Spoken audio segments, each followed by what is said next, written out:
I do to make it through the times we had. I see it now, I see it now. Real love, now I'll break through to show to you that I'm more good than I am bad. I work it out, I work it out. And I'll be somewhere that you need me, and I'll be holding my breath, waiting for you to show. Lord, today I'm filming a video on social media, on overcoming the addictions of social media, Lord. I know that this is something that many people struggle with. This is something that I struggled with a lot myself. Lord, I pray that you just give me the wisdom, the discernment, the ability to produce the best video possible today, Lord, and that this video would truly make an enormous impact on the lives of the other people watching. Thank you so much, Lord. I pray all these things in Jesus' name. Amen.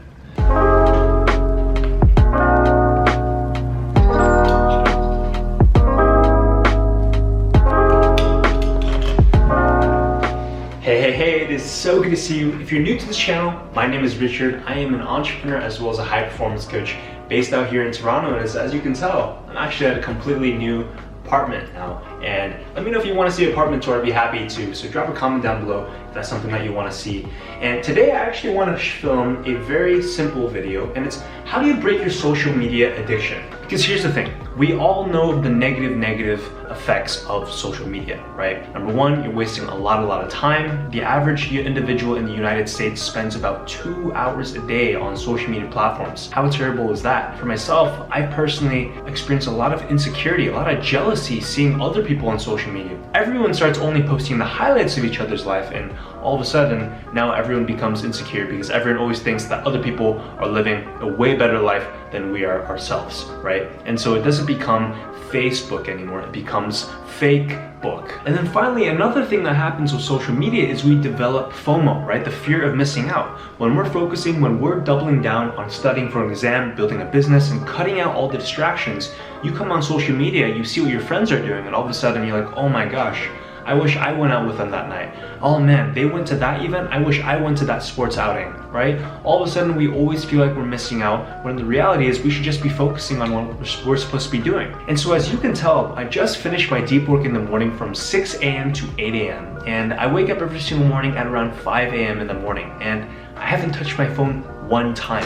In fact, my phone is charged in the other room. When I'm working on my computer, there's no phone to be seen. And so the first thing that I would like you to do, I say this in nearly every single video, do not check your phone for at least the first 1 hour of the day. It will change your life. And then also charge your phone at a completely different room. All right, so I got a couple other tips for you today, so make sure to stay tuned for that. But I'm gonna start making some breakfast right now. So I'll see you in a little bit.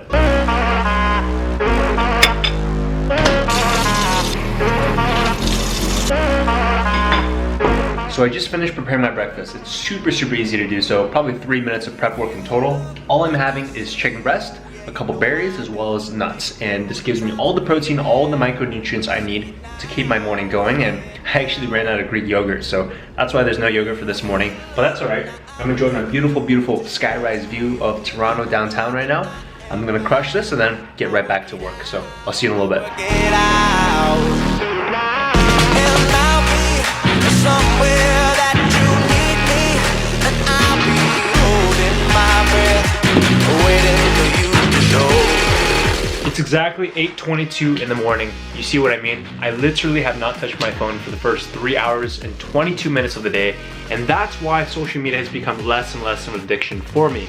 So I encourage you, first thing that you can do to overcome that addiction, turn off your phone, put it in the other room, and then wake up and get to work rather than looking at your phone. It's gonna do you such a favor. All right. Having a good morning. I got your text this morning. To break Mastermind at 9 today. Yo, what is going on, Richard? I'm good. How are you? Good. Looks like you got a nice view out there.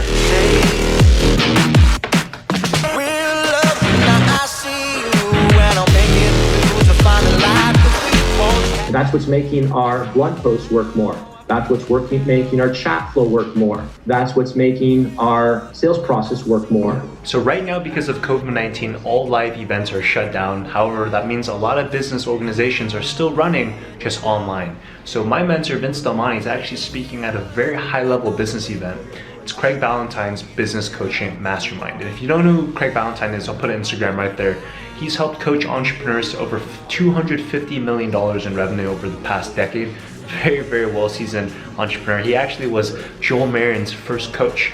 And Craig Ballantyne invited Vince to go speak at this online event, and I'm just attending. It's kind of funny because the other speaker who's at this event is actually my roommate. Jason Maxwell, as you can see, is right there.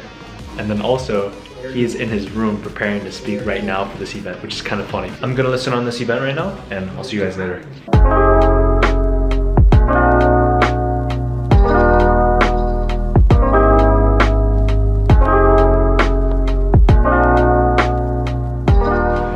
So it's currently 11 a.m. I've been chipping away at my work for the day, and I actually want to share with you another method of how to combat that addiction, that constant urge for social media, and it's helping you have this mindset shift here, okay? So I need you to reframe this. Understand that friendships do not happen because of you hearting or you commenting on someone's social media post. Friendship happens because you genuinely call up that person, you send them a text, you hop on a phone, a FaceTime call, or you meet them in person and you actually see, hey, how are you doing? The society that we've lived in has become so digitized that we're no longer interacting with people in person, but rather seeking validation and approval from others by how many likes we get, how many comments we get, how much engagement we get on a certain kind of post that we put out, right? And so I really like to encourage you, if you look at my social media account, I actually only follow about 30 individuals or so, because these individuals actually add value to my life, either as mentors or entrepreneurs I learn from, or people that I just genuinely get a lot of value from. A lot of my family members, a lot of my friends, I don't actually follow, right? And it's not to say I don't follow them because I don't care about them. No, I don't follow them because I don't want to consume information and catch up with them on social media.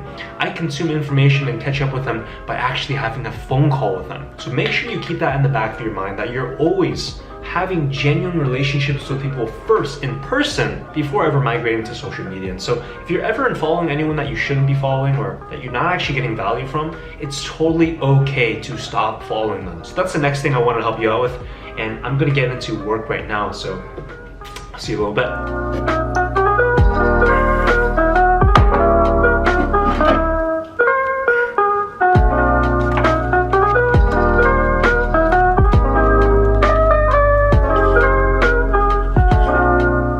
So it is currently 11 a.m. and I'm having a quick lunch break. And yo, Jason just finished with a little presentation he gave to Crazy. Yeah. How'd it go? Yeah, it was good. Really great crowd, 37 people. It was supposed to be an in-person event actually, but obviously because COVID, we couldn't do it in person, so pivot. And I taught them all how to get at least 5 clients in the next 7 days. Yeah, Jason, he had a multiple 6-figure online fitness business, and then he ended up putting that on hold to build up a 9-figure company, up and coming. Yeah, up and coming. It's not 9 figures yet, but it will be. You watch. For sure. So lunch today is going to be very, very simple. One thing I've been trying for the past couple of weeks is going really, really light on lunch. Low carbs, right? Just a little bit of berries. I got some good mixed green salad as well as chicken breast. And this is going to keep me going because I don't have any kind of carb crash from this. Very, very effective. So I'm gonna crush this and then hop on a different kind of training in just a little bit. Why can't you just be happy with where you're at? How dare you have a vision for yourself? And for those who've done any emotional work with me in the past, I just wasn't feeling it. I gotta figure out something. Alrighty, so just finished an amazing training session with a high performance coach known as Brendon Burchard. If you've never heard of him before, he's one of the top leading high performance coaches out there. He's built multiple 8-figure businesses doing just that while impacting millions of people's lives, and he has a really well-known book called The High Performance Habits that I actually studied for a couple months before I launched my high performance training program. I think what's so valuable about that is the value in always having a coach, right? Regardless of what level of expertise you are at, you always have a coach. I remember when I first got started, I found my first mentor, Vince Lamani and Joel Marion, and then once I got into the 100 Million Mastermind, where people pay $100,000 a year to be part of this group. They're all millionaire entrepreneurs. Why are you paying $100,000 to be part of a group? Because as I always say, the more you pay, the more you pay attention. And it's so critically important to have a coach yourself. So let me ask you right now, who is your coach? Who is the person who's holding you accountable, and do you actually have skin in the game? Are you invested? Chances are, if you're not financially invested into something, how are you actually going to hold yourself accountable? It is so important as a coach myself, having my own coaching program as well as participating in other coaching programs. It is so important to have a coach, have someone who is always guiding and leading you. And I just want to leave you with that. Do a self-evaluation on yourself, and I'm gonna leave it right there. And before I forget, right now I want to do the 1 minute shot clock, and this is where I answer one of your questions. So if you have a question that you're burning to ask me, go ahead and drop a comment down below with high performance question, and I'd be happy to answer that for you. And this week's question is from Mark Davidson. And the question is this: who was your role model as a kid? And this is actually such a fantastic question. I don't think I've ever been asked this. So Mark, it's very simple. When I was in high school and in my youth, I actually really wanted to be a successful wrestler. I'll put a couple pictures here, a couple videos. And when I was in high school, I actually competed at a very competitive level. I was the only freshman who was bumped up to the varsity team as a wrestler. But during this time, I had a wrestler role model. His name was Jordan Burroughs. He's a strongman of faith, and back then that was one of the first years that he had just won the gold medal in the Olympics for wrestling. And the reason why he was my role model, and he still is someone I look up to, is because he was relentless. Everything about his life was absolutely meticulous. And that's where I first started to understand, man, how you do one thing is how you truly do everything. And what I learned from Jordan Burroughs, I applied into my own wrestling career. My high school career transformed. And then when I got to university, my university career transformed. And that's why I am here I am today as an entrepreneur as well as a high performance coach. I attribute a lot of those things to a lot of the lessons I learned from Jordan as well as from physical pain and training. We all need role models, and more importantly, we all need coaches. I have a high performance training program in which I coach individuals on their mindset, on their personal development, on their leadership and productivity. Over the past couple weeks, the individuals that have been a part of my program have been completely over-delivered. Season 2 is opening up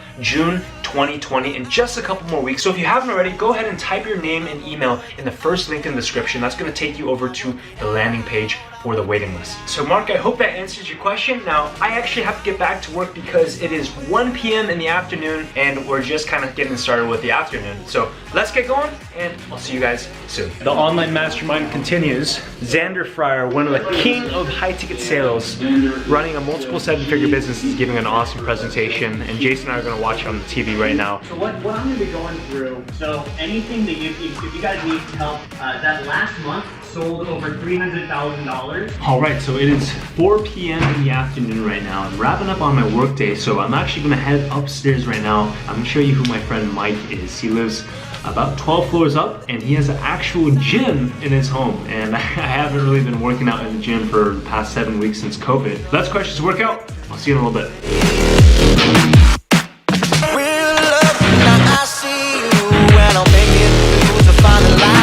So in this building, for security reasons, I can't take the elevator up to any other floor besides the floor that I live on. So I have to do 12 flights of stairs up. But it's okay because it's almost like a warm-up because we're hitting legs today. So I just got to Mike's place and he is on the 39th floor, 12 floors above me. Check it out, he's got a full squat rack here. This is the best view that I've ever had while working out. Look at this. Oh man. And Mike just got into the house. Say what's up, Mike. What's up, everyone? What are we hitting today? Squats. Doing some legs? Yeah, legs. Yeah. Legs on a beautiful Friday.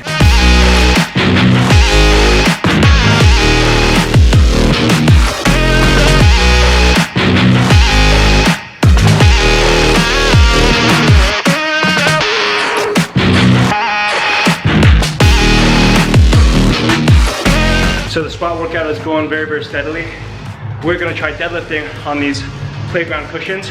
Hopefully it works out. This is the first time I've deadlifted in 7 weeks, so we will see how it goes. This man doesn't believe in me. Just afraid to say we're love. Now I see you and I'll make it through to find the life that we once had. Alright, so just crushed an amazing workout here with Mike at his place.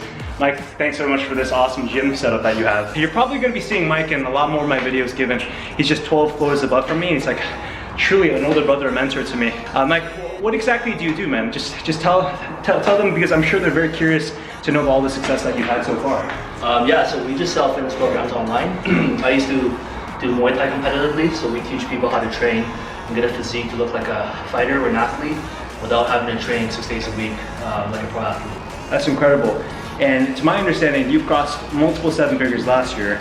You guys are pushing 8 figures this year, right? Trying to, at least. Yeah. Hopefully. Incredible. Absolute inspiration. It's quitting his 9 to 5 and then going all in on business. It inspires me so much. But that's gonna be it for now. Thanks so much, Mike, for awesome workout. And I'll see you later.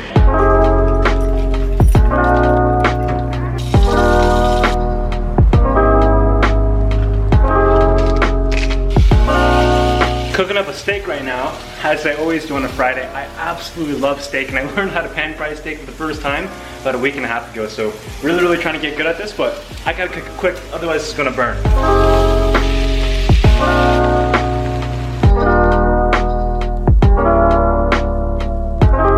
So every Friday night is always an enjoyable meal. So I cooked up a nice steak today.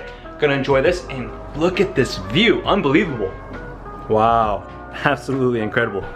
Not a bad place for steak dinner, eh? Hey, what is up, Kelly? Whether that's in your time management, your productivity, we can also talk about whatever it is that you want, any particular kind of coaching on. So what I'd like for us to do first is set that baseline. Of 10:30 p.m. is gonna be the new baseline. That's the time that you're gonna go to bed consistently, 7 days a week. So for me, it's a really time-consuming thing. My intellect and my experience may not be there, but what I lack in experience, I'm willing to supplement and enhance with my work ethic. You may have less experience, but the greatest advantage that you have over every other person in your class is your ability to work hard. It's your ability to stay disciplined and be the best that you can be in this class when other people are not willing to put in the work. So I just had an absolutely incredible coaching session with one of my high performance training program students, Kelly. And the problem that she was going through is she had to delay her sleep time because she had a class that finished pretty late in the day. And so we helped her design her new night and morning routine. And then on top of that, one thing that we covered is just the general sense of overwhelm. Do you ever feel overwhelmed? Because I most definitely have in a lot of cases, and I just want to assure you, overwhelm is okay. I just want to help you reframe. The opposition truly is the opportunity. If you ever have something that you feel, oh man, I'm not smart enough, I'm not good enough, I'm not fast enough, reframe that as an opportunity that because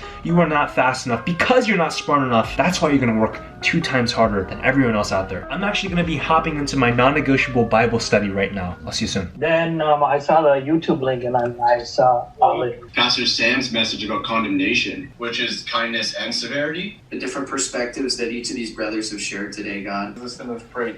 Amen. Alrighty, so I just had such an amazing Bible study, and oh my gosh, look at this view. I am so grateful to be living at the new apartment that I'm living at with Jason, and look at that CN Tower. It's aqua green today. How cool is that, right? I realized that over the course of the vlog, today was a lot more casual. I didn't put too much effort and focus into making sure I hit every single talking point. But one last thing I did want to mention to you when it comes to overcoming your social media addiction is gonna be to take your breaks without looking at your phone, right? Oftentimes whenever we study and we need to take a break, we're working on something and we need to take a break. What do? We pull out our phone, we go on Instagram, and we scroll for 10 minutes. The problem is we're not actually resetting our brains and helping ourselves become more energized because we're still staring at the same computer screen. So for myself, whenever I take a break, I go out, go for a walk, get physical, and that's gonna help you to actually take a legitimate break. And then finally, go talk to a friend, go call someone up. Don't use social media as a thing to re-energize yourself. Use that gift that God gave you, your friends, your family members, right? I really do hope that you enjoyed today's video, and can't wait to see you on the next one. Consider subscribing, and also check out my Instagram. I'm gonna put it right there. Put some very exclusive content on there that I'm sure will serve you as well. And so, until next time, stay sharp, stay focused, and go crush it.